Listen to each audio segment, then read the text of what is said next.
All in one mix. आज मैं आपको पढ़ाऊंगी क्लास 7 ज्योग्राफी का चैप्टर 1 इन्वायरमेंट के क्वेश्चन आंसर। तो बेसिकली इन्वायरमेंट में क्या होता है, इसका मतलब होता है पर्यावरण। हमारे इन्वायरमेंट से रिलेटेड जितनी भी चीज़ें हैं लाइक इकोसिस्टम, इन्वायरमेंट क्या होती है, नेचुरल रिसोर्सेज, ठीक है। तो उन सभी से रिलेटेड क्वेश्चंस रहेंगे इसमें, और क्वेश्चन इंपॉर्टेंट भी है, आप लोगों के एग्जाम में भी आएंगे। चलिए स्टार्ट करते हैं। फर्स्ट क्वेश्चन हमारा है, व्हाट इज एन इकोसिस्टम। तो इकोसिस्टम क्या होता है, आंसर देखते हैं। Ecosystem is a community of living organism in conjunction with the non living component of their environment. यहाँ पे देखो, जो एक इकोसिस्टम होता है ना, वो एक कम्युनिटी होती है किसके किसके बीच में, लिविंग ऑर्गेनिज्म और नॉन लिविंग ऑर्गेनिज्म के बीच में, ठीक है। जैसे कि लिविंग ऑर्गेनिज्म जैसे कि हम ह्यूमंस है, ठीक है, ट्री है, और नॉन लिविंग कंपोनेंट में लाइक जैसे लैंड है, ठीक है, सॉइल है। और इन सभी के बीच में जो हमारा एक कंपोनेंट है, हम लोग क्या करते हैं, अपनी आवश्यकता के अनुसार चीज़ों को आदान प्रदान करते हैं। जैसे कि हमें ऑक्सीजन चाहिए होता है तो हम उसको प्लांट से लेते हैं, प्लांट को CO2 चाहिए होता है तो वो हम सब देते हैं, ठीक है, एयर से हम लोग यूज़ करते हैं। इन सभी चीज़ों का हम सब यूज़ करते हैं, वही हमारा एक इकोसिस्टम होता है जिसमें बायोटिक और एबायोटिक कंपोनेंट दोनों अवेलेबल होते हैं। सेकेंड क्वेश्चन उसी का है, what do you mean by natural environment. आप नेचुरल एनवायरनमेंट से क्या समझते हैं। आंसर देखते हैं इसका। Natural environment refers to biotic and abiotic both, like plant and animal in biotic, land in abiotic. तो जो नेचुरल एनवायरनमेंट होता है ना, वो रेफर्स करता है बायोटिक और एबायोटिक बोथ को। जैसे कि हमारा बायोटिक में प्लांट्स, एनिमल्स हो जाएगा, ठीक है, इनके लिए। जैसे कि हमारा इन्वायरमेंट है, एटमॉस्फेयर है, ये एक नेचुरल है, और जो लैंड है वो भी हमारा एबायोटिक है। थर्ड क्वेश्चन देखते हैं, what are the major component of the environment. हमारे पर्यावरण के मेजर कंपोनेंट क्या हैं। आंसर देखते हैं। नेचुरल कंपोनेंट जो हमारे हैं वो है लैंड, एयर, वाटर, इन्हीं से मिलकर हमारा जो इन्वायरमेंट है वो बना हुआ है। और जो हमारा मैन मेड कंपोनेंट होगा, जिसे हम सब ने बनाया है, वो है रोड, बिल्डिंग, ठीक है, होम, ऐसे बहुत सारे हैं। और ह्यूमंस के थ्रू जो है, जैसे कि हमारे इमोशंस, हमारे फैमिली, रिलीजन्स, एजुकेशंस, वो भी हमारे हमारे इन्वायरमेंट के एक कंपोनेंट हैं। फोर्थ क्वेश्चन देखते हैं, give 4 example of a human made environment. आपको 4 एग्जाम्पल बताने हैं जिसे ह्यूमन ने बनाया है इन्वायरमेंट के लिए। आंसर है building, parks, bridge and roads. Okay. Fifth question देखते हैं, what is the lithosphere. Lithosphere क्या होता है। जो लिथोस्फीयर होता है ना, जनरली हमारे अर्थ क्रस्ट का जो ऊपरी टॉप लेयर होता है ना, उसी को हम सब बोलते हैं। चलिए आंसर देखते हैं। सॉलिड क्रस्ट और hard top layer of earth which is made up of rocks and minerals and covered by a thin layer of soil. जो हमारे अर्थ का सॉलिड, मतलब क्रस्ट का जो हमारा सॉलिड पार्ट होता है, या फिर हमारे अर्थ का जो टॉप लेयर हार्ड सरफेस होता है ना, उसी को हम सब बोलते हैं लिथोस्फीयर। जो रॉक्स एंड मिनरल से मिलकर बना होता है और मिट्टी की एक पतली लेयर से, ठीक है, वो कवर होती है। नेक्स्ट क्वेश्चन देखते हैं, which are the 2 major component of the biotic environment. तो हमारे biotic environment like natural environment में जो हमारे बायोटिक होते हैं, उनके जो है 2 कंपोनेंट कौन कौन से होंगे। वो हमारे हैं plant and animals. Next question देखते हैं, what is the biosphere. Biosphere क्या होता है।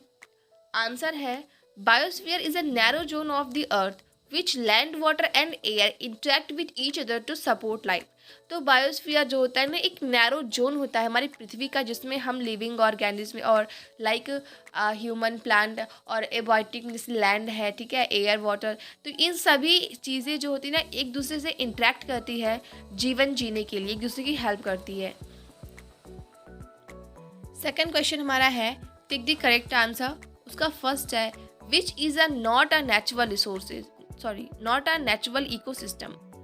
वो हमारा है desert, B aquarium, C forest. तो right answer is aquarium, because जो डिजर्ट है ना, वो भी एक हमारा नेचुरल इकोसिस्टम है, फॉरेस्ट भी नेचुरल इकोसिस्टम है, खुद से ही बनता है। लेकिन जो एक्वेरियम है ना, उसे हम सब बनाते हैं।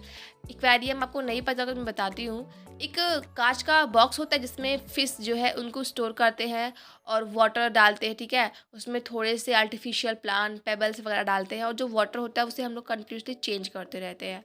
तो हमारे फिश के लिए एक वो नेचुरल नहीं मैन मेड इकोसिस्टम होता है, ठीक है, जैसे एक सी होता है।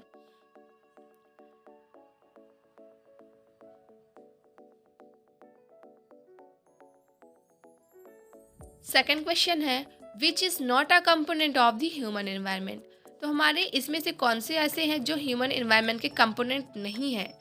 First one is land, religions and community. So जो लैंड है वो हमारा एक नेचुरल इकोसिस्टम है, रिलीजन्स और कम्युनिटी जो है वो हमारा ह्यूमन एनवायरनमेंट है। ओके। थर्ड है which is a human made environment. So इनमें से कौन सा ह्यूमन मेड इन्वायरमेंट है। First one is mountain, sea and road. तो इसमें जो रोड है वो हमारा ह्यूमन मेड इन्वायरमेंट है।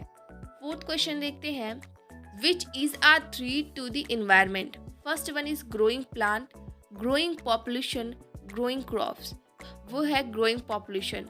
हमारी इन्वायरमेंट में जो है ना पॉपुलेशन काफ़ी ज़्यादा इंक्रीज़ हो रही है, लोगों की संख्या बढ़ती जा रही है, नंबर ऑफ प्लांट्स और क्रॉप्स जो है वो कम होते जा रहे हैं। बिकॉज लोगों को रहने के लिए घर भी तो चाहिए, तो ट्रीज़ वगैरह कट रहे हैं, फॉरेस्ट भी नहीं है उतना, लोगों की संख्या बढ़ती जा रही है और पेड़ वगैरह कट रहे हैं। थर्ड क्वेश्चन देखते हैं मैच द फॉलोइंग। बायोस्फीयर क्या होता है, इसका ई पार्ट होगा। Narrow zone where land water and air intact, अभी मैंने बताया था। सेकंड है एटमॉस्फियर। एटमॉस्फियर क्या होता है, ए है उसका blanket of air which surround the earth. जैसे कि हम सब खुद को एक चादर में ढक लेते हैं ना, वैसे ही ये हमारी एयर की एक ब्लैंकेट होती है जो हमारे अर्थ को चारों तरफ से कवर करती है। थर्ड है हाइड्रोस्फीयर, तो इसका बी होगा डोमेन ऑफ वाटर, ठीक है, MAIN। फोर्थ क्वेश्चन देखते हैं इन्वायरमेंट क्या होती है। हमारी सराउंडिंग जितने भी हमारे आसपास की चीज़ें, ठीक है, वो हमारी इन्वायरमेंट है जो हमें दिखाई देता है। सो इसका डी होगा। फोर्थ क्वेश्चन है गिव रीज़न, आपको रीज़न बताना है। First one is man modifies in environment. जो मैन है, जो ह्यूमन है, वो अपना इन्वायरमेंट को मॉडिफाई कर रहा है, ठीक है, उसमें चेंजेस ला रहा है, उसमें नई नई चीज़ें जनरेट कर रहा है। सो फर्स्ट वन इज उसका रीज़न क्या होगा cut forest and clears land for agriculture and factories. So वो सब जो है फॉरेस्ट को कट कर रहे हैं, लैंड की सफाई कर रहे हैं, जिससे वो एग्रीकल्चर कर सके, खेती कर सके, फैक्ट्रीज वहाँ पे, इंडस्ट्रीज वहाँ पे स्थापित कर सके। Next one is uses land to build, sorry यहाँ पे यूजेस होगा और वहाँ पे बिल्ड होगा, ठीक है, use land to build roads, shops, railway etcetera. So वो सब लैंड का प्रयोग कर रहे हैं बिल्डिंग को बनाने के लिए, रोड बनाने के लिए, शॉप खोलने के लिए और रेलवे स्टेशंस वगैरह बनाने के लिए, ठीक है। वाटर का यूज़ कर रहे हैं एज अ इरीगेशंस और drinking. Next one is he uses air for his survival, ठीक है, तो यहाँ पे एयर होगा और वहाँ पे हिज होगा, ठीक है, तो वो सब एयर का यूज़ कर रहे हैं जीवित रहने के लिए। He does numerous other activities for his life making it comfortable. और वो ऐसे बहुत सारे अदर एक्टिविटीज़ कर रहे हैं, बहुत सारे काम कर रहे हैं जिससे वो अपनी लाइफ को और कंफर्टेबल और आरामदायक बना सके। सेकेंड है plant and animals depend on each other. जो प्लांट और एनिमल है वो एक दूसरे के ऊपर डिपेंड है, ठीक है, रीज़न बताना है। First one is plant provide food to animals. जो प्लांट होते हैं ना वो एनिमल्स को फूड प्रोवाइड करते हैं। Next provide shelter to wildlife. जितने भी हमारे वाइल्ड लाइफ हैं जो फॉरेस्ट में रहते हैं उनको शेल्टर प्रोवाइड करते हैं।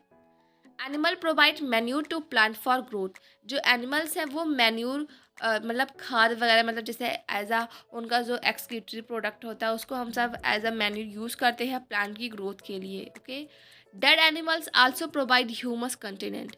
और जो एनिमल डेड हो जाते हैं उनसे हम सब बहुत सारी चीज़ें प्राप्त करते हैं, लाइक 1000 ईयर बाद वही सब तो पेट्रोलियम में कन्वर्ट होते हैं, ठीक है। फिर wild life and animals provide beauty of forest. जितने भी हमारे वाइल्ड लाइफ या एनिमल्स हैं वो सभी हमारे फॉरेस्ट की सुंदरता देते हैं, ठीक है। अगर फॉरेस्ट में एनिमल्स और प्लांट ही नहीं होंगे तो वो काहे का फॉरेस्ट, ठीक है। So friend, thank you for watching this and don't forget to like and share the video.